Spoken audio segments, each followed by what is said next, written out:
स्वागत है आपका हमारे यूट्यूब चैनल सक्सेस पॉइंट में। फ्रेंड, जो हमने सोशल स्टैटिफिकेशन जो टॉपिक था वो हमने स्टार्ट किया था, उसमें हमने उसके फीचर और थ्योरी डिस्कस की थी। और आपके सिलेबस में स्पेशली मेंशन किया हुआ है कि जो कास्ट सिस्टम इन इंडिया है उसको भी अच्छे से एक्सप्लेन करना है। तो उसके आगे हम कंटिन्यू करेंगे कि जो फीचर है कास्ट इन इंडिया आज के टाइम में कैसे हैं, तो वो हम डिस्कस करेंगे आज। ठीक है, तो यहाँ पे जो हमारा फर्स्ट पॉइंट दिया हुआ है, restrict on food habit have been relaxed. Caste is not very much associated with the hereditary occupation. आज के टाइम में जैसे आपने देखा होगा कि इतनी इम्पोर्टेंस नहीं रही है। ठीक है, हेरिडिटी ऑक्यूपेशंस के रिलेटेड, मतलब कि जैसे पहले पहले होता था कि राजपूतों का ये काम है, ब्राह्मण्स का ये है, क्षत्रिय का ये है। आजकल वैसा कुछ भी नहीं है, हेरिडिटी पोजीशन में कुछ भी नहीं है। ठीक है, तो और है कि एक्सोगैमी, एक्सोगैमी भी है। अब ये सिंपली आपको टर्म्स पूछ सकते हैं कि एक्सोगैमी क्या होता है। एक्सोगैमी होता है कि इंटरकास्ट मैरिज या फिर इंटर रिलीजियस मैरिज। ठीक है, इंटरकास्ट होता है कि जैसे एक से दूसरी कास्ट वाले के बीच में शादी करना या एक से दूसरी धर्म वाले के लोगों के साथ शादी करना, तो उसको हम क्या बोलते हैं, एक्सोगैमी। ठीक है, आज की जो कास्ट सिस्टम इंडिया है वो क्या है, एक्सोगैमी है। और the constitution of India removed and made all caste are equal. ठीक है, जो कॉन्स्टिट्यूशन ऑफ इंडिया है उन्होंने क्या किया है, सभी कास्ट को इक्वल कर दिया है। ठीक है, सभी कास्ट को इक्वल कर दिया। जैसे आपने बहुत से फंडामेंटल राइट्स भी देखे होंगे। आर्टिकल 15 है जो हमारा, 16 है हमारा, 17 जो स्पेशली अनटचेबल पे है। ठीक है, ये हमारे कॉन्स्टिट्यूशन पे है कि, लेकिन जो पंचायतों में है, पंचायत पे भी हमारे बहुत से रूल्स बने हुए हैं। जैसे 73rd जो अमेंडमेंट होता है वो पंचायत के रिलेटेड है, लेकिन अभी भी जो कास्ट पंचायत है वो बहुत ही वीक है। और जैसे जैसे एजुकेशन बढ़ी है, जो लिटरेट लोग लिटरेट हुए हैं उनके बीच में टचेबल और नॉन टचेबल कोई ऐसा, मतलब कि ऐसी उनके बीच में कोई भावना नहीं जैसे पहले पहले होती थी। ठीक है, तो ये जो फीचर है ये आज की, मतलब आज की कैसी सोसाइटी है कास्ट को लेके वैसा है।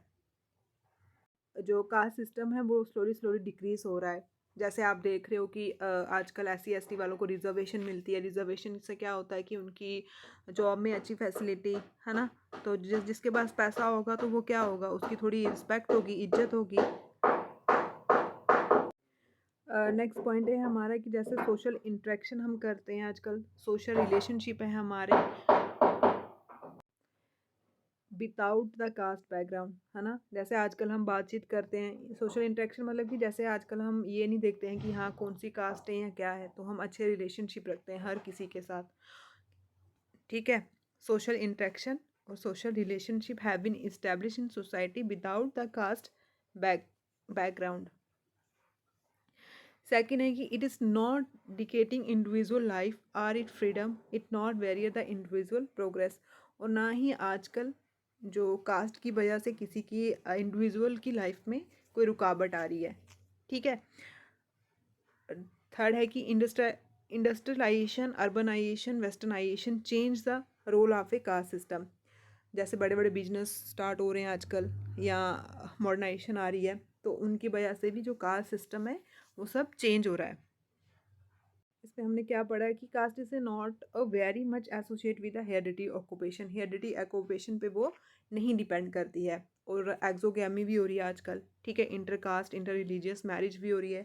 ये भी आज की जो कास्ट सिस्टम है इंडिया में वो भी प्रिविल करता है। और उसके बाद कॉन्स्टिट्यूशन ऑफ इंडिया ने भी बहुत से स्टेप, जैसे हमारे फंडामेंटल राइट हैं, DPSP हैं, फंडामेंटल ड्यूटीज़ हैं, उनमें भी बहुत कुछ है। और ये क्या कर रहे हैं सारे, ऑल कास्ट आर इक्वल, सभी कास्ट को इक्वल बना रहे हैं बाय रिजर्वेशन। लेकिन जो कास्ट पंचायतों में गांव में अभी थोड़ी कमज़ोर है। ठीक है, गांव में तो आपको पता ही है कंजर्वेटिव्स लोग होते हैं, इतने लिटरेट नहीं होते। और जो लिटरेट लोग हैं उनके लिए टचेबल या नॉन अनटचेबल ये कोई मायने नहीं रखता। जो पढ़े लिखे लोग हैं, ठीक है, उनके लिए ये चीज़ें मायने नहीं रखती हैं। उसके बाद है कि सोशल इंट्रैक्शंस और सोशल रिलेशनशिप भी आजकल ये भी प्रिविल हो रहा है। अब इसमें ये नहीं देख रहा कोई भी कि हाँ कास्ट बैकग्राउंड कैसा है या कैसा नहीं है। उसके बाद इंडस्ट्रियलाइजेशन के कारण, अर्बनाइजेशन के कारण, वेस्टर्नाइजेशन के कारण भी जो कास्ट सिस्टम है वो चेंज हो गई है। तो ये सारे पॉइंट इंपॉर्टेंट है। ठीक है, ऐसे भी पूछ सकते हैं कि इंडस्ट्रियलाइजेशन अर्बनाइजेशन से चेंज हुआ है या नहीं चेंज हुआ है। कुछ बच्चे सोचेंगे कि कैसे चेंज हो गया इनकी वजह से। ठीक है, तो ये पॉइंट भी है। अब कास्ट सिस्टम के मेरिट क्या हैं? ठीक है, एक तो स्पिरिट ऑफ कॉरपोरेशन। ठीक है, सभी जैसे हम बोलते हैं ना कि आत्मा तो सभी की सेम होती है, भगवान ने तो एक ही इंसान भेजा था, कास्ट तो आगे लोगों ने बनाई है। तो स्पिरिट कॉरपोरेशन मतलब कि सभी के साथ हमारी जो आत्मा है वो मिली जुली है। Define economic prospect. ठीक है, अब हमारी इकोनॉमिक भी जो इंक्रीज़ हो रही है, हम लेबर रखनी हो या कोई भी हमने वर्क करना हो या पार्टनरशिप करनी हो, तो हम ये नहीं सोचते कि ये इस कास्ट का बंदा है या उस कास्ट का बंदा है। ठीक है, इससे हमारी इकोनॉमिक भी इंक्रीज़ हो रही है। रेशियल प्योरिटी, अब ना ही हम किसी को काला गोरा या कुछ ऐसे भी हम कुछ नहीं कर रहे हैं। तो इन्फ्लुएंस द इंटेलेक्चुअल मेकअप, इससे हमारा जो माइंड है वो भी डिवेल्प हो रहा है, क्योंकि डिफरेंट डिफरेंट लोग से हम मीट करेंगे मिलेंगे, तो किसी की बातें अच्छी लगेंगी हमें, किसी की बातें बुरी लगेगी, हमारी सोच जो होगी वो डिवेल्प होगी। ठीक है, तो इंटेलेक्चुअल भी हमारा डिवेल्प होगा। उसके बाद इंटीग्रेशन ऑफ द कंट्री, जैसे आपको पता है ये इंडिया क्या है, सेकुलर कंट्री है, सभी धर्म के लोग रहते हैं यहाँ पे, है ना। सेकुलर कंट्री का मतलब होता है कि सभी धर्म के लोग यहाँ पे इकट्ठे रहते हैं, तो इससे हमारी इंडिया, इससे हमारी जो कंट्री है वो भी एक इंटीग्रेट दिखेगी, है ना। उसके बाद प्रोवाइड फॉर वेरियस फंक्शन। ठीक है, अलग अलग डिफरेंट डिफरेंट फंक्शन भी हम एक बिना अनटचेबल होके करेंगे। Culture diffusion, different different culture का हमें पता चलेगा कि अच्छा ये वाला कल्चर भी होता है, ये भी होता है। ठीक है, तो ये इसके प्लस पॉइंट है कि जो इंडिया के कास्ट सिस्टम में क्या क्या रोल है, उसके प्लस पॉइंट ये है। ठीक है, ये पता होने चाहिए सारे। अब उसके बाद डी मेरिट क्या है?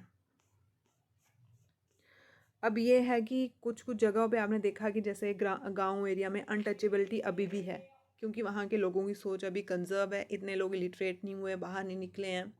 ठीक है, तो जैसी प्रथा चलती आई है तो वो वैसा ही चलाते हैं। उसके बाद solidarity retard, wrong man in occupations. Wrong man in occupation का मतलब ये है कि वही हो गया कि जैसे अगर कोई हमने कंजर्वेटिव सोच वाला ऑक्यूपेशन के लिए या बिजनेस के लिए हमने इसको रख दिया, फिर आगे वो लेबर क्या करेंगे, ये सोच के रखेगी हाँ कि हमारी अपनी कास्ट की हूँ, या अपने अनटचेबल वालों को या जो SC ST वाले हैं कि उनको हम छोटी जॉब दें। तो ऑब्स्टेकल टू नेशनल यूनिटी, अगर ऐसा करेंगे तो हमारी नेशनल यूनिटी में भी क्या आएगी, रुकावट आएगी। ठीक है, और सोशल प्रोग्रेस में भी रुकावट आएगी, और इससे हमारी अनडेमोक्रेटिक, जैसे हमारी डेमोक्रेटिक कंट्री है मतलब कि रूल बाय पीपल, अब ये नहीं देखते हम कि हिंदू रूल करें या मुस्लिम रूल करें। तो अगर ऐसा कुछ होने लगा तो ये डेमोक्रेटिक का भी जो होगा वो हनन होगा। ठीक है, तो ये इसके कुछ डी मेरिट्स थे और ये इसके मेरिट थे।